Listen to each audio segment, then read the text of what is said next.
Sir, ചില വ്യവഹാരങ്ങൾ മൂലം കോടതിയിൽ നിലനിന്നിരുന്ന ചില കേസുകൾ മൂലം മരണാനന്തര അവയവദാനത്തിൽ കേരളത്തിൽ ഒരു പിന്നോട്ട് പോക്ക് ഉണ്ടായിരുന്നു സർ. പക്ഷേ ബഹുമാനപ്പെട്ട കോടതികൾ തന്നെ ഇടപെട്ടുകൊണ്ട് മരണാനന്തര അവയവദാനം പ്രോത്സാഹിപ്പിക്കുന്നതിനു വേണ്ടി വളരെ നീതിപൂർവമായിട്ടുള്ള വിധികൾ ഇക്കാര്യത്തിൽ ഉണ്ടായിട്ടുണ്ട്. പലപ്പോഴും ഡോക്ടേഴ്സിന് ബ്രെയിൻ ഡെത്ത് സർട്ടിഫൈ ചെയ്യാൻ ഭയമായിരുന്നു സർ ഈ കേസുകൾ കാരണം. പക്ഷെ ആ സ്ഥിതി മാറി. 2024 2025 സ്ഥിതി താരതമ്യം ചെയ്യുമ്പോൾ സംസ്ഥാനത്ത് 56% മരണാനന്തര അവയവദാനം നടത്തുന്നതിനുള്ള സന്നദ്ധത വർദ്ധിച്ചിട്ടുണ്ട്. മരണാനന്തര അവയവദാനം മൂലമുള്ള അവയവദാന ശസ്ത്രക്രിയകളും സംസ്ഥാനത്ത് നടക്കുന്നുണ്ട്. ജീവനേകാം ജീവനാകാം എന്ന ആപ്തവാക്യത്തോടെ ഒരു വലിയ ക്യാമ്പയിൻ നമ്മൾ ഇതിന്റെ ഭാഗമായിട്ട് നടത്തുന്നുണ്ട് സർ. മരണാനന്തര അവയവദാനം ചെയ്യുന്ന കുടുംബങ്ങളെ ഓണർ ചെയ്യുന്നുണ്ട്, സർക്കാരിന്റെ സർട്ടിഫിക്കേഷൻ നൽകുന്നുണ്ട്. അതോടൊപ്പം ഇപ്പൊ കൊച്ചിയിൽ അതിനു വേണ്ടിയിട്ടൊരു ഒരു മൊണുമെന്റ്, ഒരു സ്മാരകം എന്നുള്ള നിലയിൽ ഫാമിലീസിന് അവിടെ കുടുംബങ്ങൾക്ക് വന്നിരുന്ന് ഇത് കാണാനും ഒക്കെ ഉള്ളൊരു സൗകര്യം അത് ആലോചിക്കുന്നുണ്ട് സർ.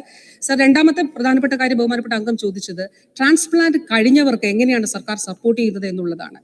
ഈ സർക്കാരിന്റെ നയത്തിന്റെ അടിസ്ഥാനത്തിൽ സർ ഭീമമായിട്ടുള്ള ചെലവ് വരുന്ന ട്രാൻസ്പ്ലാന്റ് കഴിഞ്ഞിട്ടുള്ള മെഡിസിൻസ് അത് ഏറ്റവും രാജ്യത്തെ തന്നെ ഏറ്റവും വില കുറച്ച് നൽകുന്നതിന് വേണ്ടി കാരുണ്യ സ്പർശം കൗണ്ടറുകൾ വഴി കൊടുക്കുന്നതിന് വേണ്ടി തീരുമാനിച്ചിട്ടുണ്ട്. ഇതിന് തൊട്ട് മുൻപ് കാരുണ്യ സ്പർശം കൗണ്ടറുകൾ നമ്മൾ ഓപ്പൺ ചെയ്തത് ക്യാൻസർ മരുന്നുകൾ കൊടുക്കുന്നതിനാണ്. രാജ്യത്തെ ഏറ്റവും കുറഞ്ഞ വിലയിൽ ക്യാൻസർ മരുന്നുകൾ ലഭ്യമാകുന്ന സംസ്ഥാനമാണ് സാർ ഇന്ന് കേരളം. സീറോ പ്രോഫിറ്റ് ക്യാൻസർ കൗണ്ടറുകളാണത്. ഈ കൗണ്ടറുകളിലൂടെ തന്നെ സാർ ട്രാൻസ്പ്ലാന്റ് കഴിഞ്ഞവർക്കുള്ള മെഡിസിൻസും അതേ നിലയിൽ സബ്സിഡൈസ്ഡ് ആയി ഏറ്റവും കുറഞ്ഞ നിലയിൽ കൊടുക്കുന്നതിന് വേണ്ടിയിട്ടാണ് ഇപ്പോൾ സർക്കാർ തീരുമാനിച്ചിട്ടുള്ളത്. തൊട്ടടുത്ത് തന്നെ സാർ അത് ഓപ്പൺ ചെയ്യുകയും ചെയ്യും. നമ്മുടെ സംസ്ഥാനത്തിന്റെ ഒരു സ്വപ്ന പദ്ധതിയാണ് സാർ കോഴിക്കോട് ആരംഭിക്കുന്ന ഇൻസ്റ്റിറ്റ്യൂട്ട് ഓഫ് ഓർഗൻ ട്രാൻസ്പ്ലാന്റേഷൻ.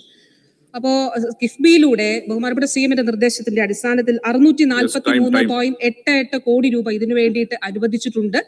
അത് കൂടാതെ ചേവായൂരിലാണ് സാർ ഇതിനു വേണ്ടിയുള്ള നിർമ്മാണം ആരംഭിക്കുന്നത്. 60 ഡോക്ടർമാരുടെ തസ്തിക സൃഷ്ടിച്ചിട്ടുണ്ട്. രണ്ട് കാര്യങ്ങളാണ് സാർ. തീർച്ചയായിട്ടും അവയവ ശസ്ത്രക്രിയകൾ ഈ അവയവ സ്തംഭനവുമായിട്ട് അല്ലെങ്കിൽ രോഗങ്ങളുമായിട്ട് ബന്ധപ്പെട്ടിട്ടുള്ള ചികിത്സ, അതോടൊപ്പം ഗവേഷണം ഇത് അവിടെ ഉദ്ദേശിക്കുന്നുണ്ട്.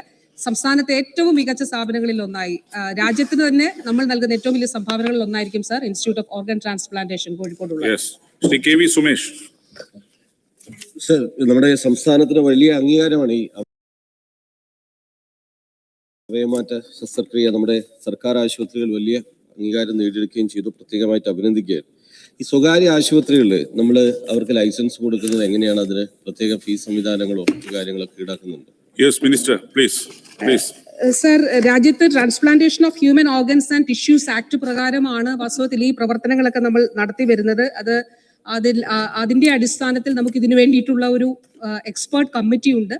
ആ കമ്മിറ്റിയുടെ പരിശോധനകൾക്ക് അനുസൃതമായിട്ടാണ് ഈ മാനദണ്ഡങ്ങളൊക്കെ ഒരുക്കിയിട്ടുണ്ടോ എന്നുള്ളത് പരിശോധിച്ചതിന് ശേഷമാണ് ഓരോ സ്ഥാപനങ്ങൾക്കും ലൈസൻസ് കൊടുക്കുന്നത്.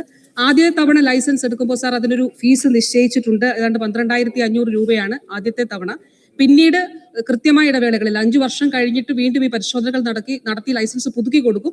അന്നേരം 6,500 രൂപയാണ്. ഇപ്പൊ സർക്കാർ ആശുപത്രികൾക്ക് ഇത് ബാധകമാണ്. ഇപ്പൊ എറണാകുളം ജനറൽ ആശുപത്രിയൊക്കെ സാർ കേസോട്ടോയുടെ ഈ പരിശോധന കഴിഞ്ഞ് ലൈസൻസ് എടുത്തിട്ടാണ് നമ്മളിത് ചെയ്യുന്നത്. ഇത് കർശനമായി മുന്നോട്ട് കൊണ്ടുപോകുന്നുണ്ട് സാർ.